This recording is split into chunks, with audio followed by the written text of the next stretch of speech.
Bayangkan Anda sudah puluhan tahun mengabdi sebagai pegawai negeri sipil. Anda melewati masa-masa sulit bekerja dengan sepenuh hati berkorban demi negeri kita.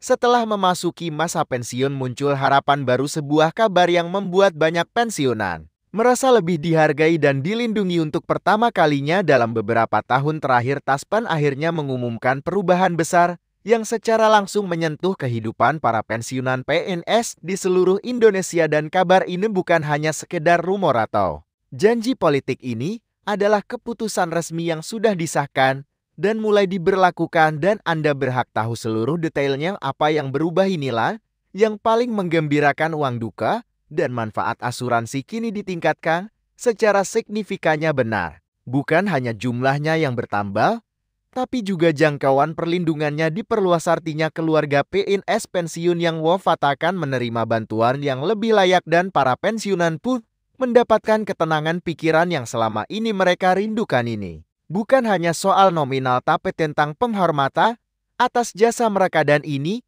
adalah bentuk nyata bahwa negara akhirnya mendengar. Banyak orang masih belum tahu detail aturan baru ini.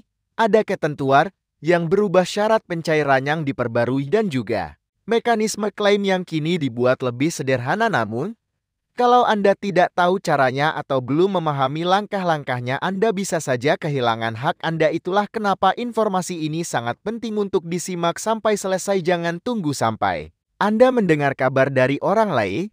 Jangan sampai terlambat mengetahui bahwa Anda atau keluarga Anda berhak atas peningkatan tunjangan ini. Dalam video ini kita akan bahas secara lengkap dan jelas apa saja isi aturan baru dari Taspen ini, siapa saja yang berhak mendapatkannya, dan bagaimana cara mengajukannya dengan benar tanpa kebingungan, tanpa ditolak, dan tanpa perlu bolak-balik kantor. Setelah sekian lama, banyak pensiunan merasa bahwa perhatian terhadap kesejahteraan mereka mulai meredup. Keputusan terbaru dari Taspen ini seperti angin segar yang sudah lama dinanti. Tidak sedikit di antara para pensiunan yang selama ini merasa bahwa begitu mereka tidak lagi aktif bekerja, seakan-akan mereka dilupakan oleh sistem. Apalagi ketika datang ke masalah yang sangat sensitif seperti kematian dan risiko yang mungkin terjadi di masa tua. Uang duka seringkali dianggap sebagai bentuk penghargaan terakhir, namun nilainya selama ini tidak sebanding dengan jasa puluhan tahun pengabdian. Begitu pula dengan perlindungan asuransi yang selama ini hanya bersifat simbolik, tapi kini situasinya mulai berubah. Dalam aturan baru yang dikeluarkan oleh Taspen, peningkatan nilai uang duka menjadi salah satu perubahan yang paling mencolok. Bayangkan saat seorang pensiunan meninggal, dunia keluarga yang ditinggalkan kini akan mendapatkan dukungan dana yang lebih layak sehingga bisa meringankan beban di masa-masa duka. Banyak keluarga selama ini harus meminjam uang atau menjual barang berharga hanya untuk mengurus pemakaman, apalagi jika pensiunan tersebut merupakan satu-satunya tulang punggung keluarga. Dengan kebijakan baru ini, keluarga tidak perlu lagi merasa terombang-ambing secara finansial saat menghadapi momen kehilangan. Perubahan besar lainnya yang cukup menarik perhatian adalah perluasan cakupan manfaat asuransi. Jika sebelumnya hanya beberapa risiko saja yang tercakup, kini para pensiunan mendapatkan perlindungan yang jauh lebih menyeluruh, termasuk perlindungan terhadap penyakit kronis yang umum dialami di usia lanjut,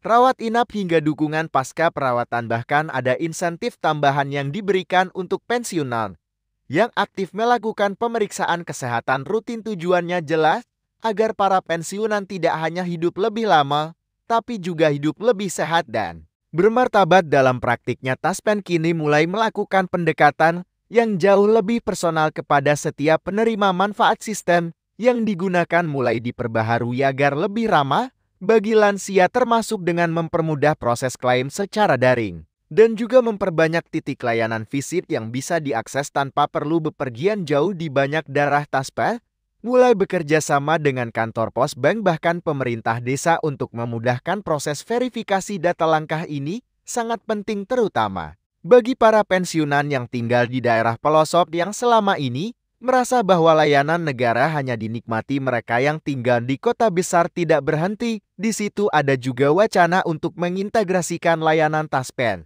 dengan program-program kesejahteraan lansia lainnya yang dikelola pemerintah pusat maupun daerah. Jadi kedepannya pensiunan tidak perlu lagi mengurus berbagai dokumen terpisah untuk bantuan kesehatan, bantuan sosial maupun tunjangan lainnya semut akan saling terhubung melalui satu sistem. Data nasional ini adalah langkah besar yang memerlukan waktu, tapi pondasinya sudah mulai dibangun. Yang juga perlu dicermati adalah bagaimana informasi ini disampaikan ke masyarakat. Masih banyak pensiunan yang belum mengetahui bahwa mereka bisa mendapatkan manfaat tambahan ini hanya dengan memperbarui data atau melaporkan status keluarga terbaru mereka. Misalnya, jika seorang pensiunan menikah kembali atau memiliki ahli waris tambahan, maka data itu harus diperbarui agar manfaat yang diterima juga tepat.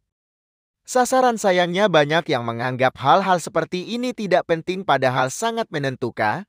Apakah klaim uang duka atau asuransi bisa dikairkan atau tidak? Nantinya beberapa keluarga bahkan mengalami penolakan klaim hanya karena data yang diajukan tidak sinkron dengan catatan taspen. Misalnya, ada perbedaan nama atau tanggal lahir antara KTP KK dan akta kelahiran ahli waris. Maka dari itu edukasi tentang pentingnya kesesuaian dokumen menjadi bagian penting dalam kebijakan baru ini. Taspen juga mulai aktif melakukan sosialisasi baik melalui media sosial, siaran radio lokal maupun dengan menggandeng tokoh masyarakat di tingkat RT dan RW. Jika kita lihat lebih dalam, peningkatan uang duka dan asuransi ini sebenarnya juga memiliki dampak psikologis yang sangat besar. Banyak pensiunan yang selama ini merasa tidak berguna lagi bagi keluarganya. Mereka merasa menjadi beban, tidak lagi produktif, dan hanya menunggu waktu. Tapi dengan adanya kebijakan ini setidaknya mereka tahu bahwa negara masih peduli dan bahwa mereka masih memiliki nilai dan dihormati. Ini adalah bentuk penghargaan yang tidak ternilai dan bisa membangkitkan semangat hidup yang sebelumnya sempat memudar. Bahkan tidak sedikit di antara pensiunan yang mulai aktif kembali di komunitasnya. Ada yang menjadi relawan pengajar di sekolah informal hingga membantu mengelola kegiatan sosial di lingkungan mereka dengan jaminan bahwa mereka terlindungi secara finansial. Banyak pensiunan yang merasa lebih percaya diri untuk kembali berkontribusi di tengah masyarakat. Ini adalah hal yang sangat positif dan patut didukung. Namun tentu saja perubahan ini tidak serta-merta tanpa tantangan. Beberapa daerah masih mengalami kendala dalam implementasi. Ada laporan bahwa sistem daring sering lambat atau petugas belum sepenuhnya memahami regulasi baru. Tapi di sisi lain ada juga kemajuan signifikan di daerah-daerah lain, di mana kerjasama antara taspen, pemerintah daerah, dan komunitas pensiunan berjalan dengan sangat baik. Semua ini menunjukkan bahwa walaupun perjalanannya belum sempurna, tapi arah kebijakannya sudah sangat benar. Kita juga harus bicara soal kepercayaan publik. Selama bertahun-tahun banyak pensiunan yang merasa kecewa dengan janji-janji manis yang tidak pernah menjadi kenyataan. Namun kali ini banyak pihak menilai bahwa kebijakan baru taspen ini berbeda. Realisasinya nyata dan anggarannya sudah disediakan. Bahkan dalam laporan keuangan terakhir terlihat jelas peningkatan alokasi untuk dana manfaat pensiun, asuransi, dan uang duka. Ini adalah bukti bahwa pemerintah memang serius ingin memperbaiki sistem kesejahteraan lansia di Indonesia. Ada juga elemen keadilan yang mulai dibangun. Sebelumnya banyak yang mengeluhkan adanya perbedaan perlakuan antara pensiunan pusat dan daerah atau antara pensiunan sipil dan militer. Tapi aturan baru ini perlahan mulai menyatukan standar manfaat agar semua pensiunan siapapun mereka bisa merasakan perlindungan yang setara. Ini bukan hanya soal angka, tapi soal rasa adil yang selama ini menjadi tuntutan utama para pensiunan. Sementara itu, bagi para pensiunan yang masih belum mendapatkan informasi ini, penting sekali untuk segera menghubungi kantor taspen terdekat atau mencari informasi resmi dari situs dan media sosial mereka. Jangan sampai Anda ketinggalan atau bahkan tidak mendapatkan manfaat hanya karena kurang informasi. Apalagi di era digital seperti sekarang, informasi yang salah bisa cepat menyebar dan menyesatkan. Itulah kenapa video seperti ini dibuat agar Anda tahu yang benar langsung dari sumber yang terpercaya. Sekarang coba bayangkan apa artinya semua ini bagi masa depan Anda. Dengan uang duka yang lebih tinggi, Anda tidak lagi perlu khawatir meninggalkan keluarga dalam kesulitan. Dengan asuransi yang lebih luas, Anda bisa menghadapi masa tua dengan tenang karena tahu bahwa Anda tidak sendirian. Dengan sistem yang semakin mudah dan manusiawi, Anda tidak perlu stres hanya untuk mengurus dokumen atau antre jam-jam. Semua ini adalah hak Anda, hak yang diperjuangkan bukan hanya oleh pemerintah, tapi juga oleh ribuan pensiunan yang selama ini bersuara meminta keadilan. Momen ini adalah titik balik bukan hanya untuk para pensiunan PES hari ini, tapi juga untuk GNRAS-EPNS yang akan datang. Ini adalah bukti bahwa perubahan itu mungkin, bahwa suara masyarakat bisa membawa hasil, dan bahwa ketika negara bertindak benar maka rakyat pun akan merespons dengan kepercayaan dan rasa hormat yang lebih besar.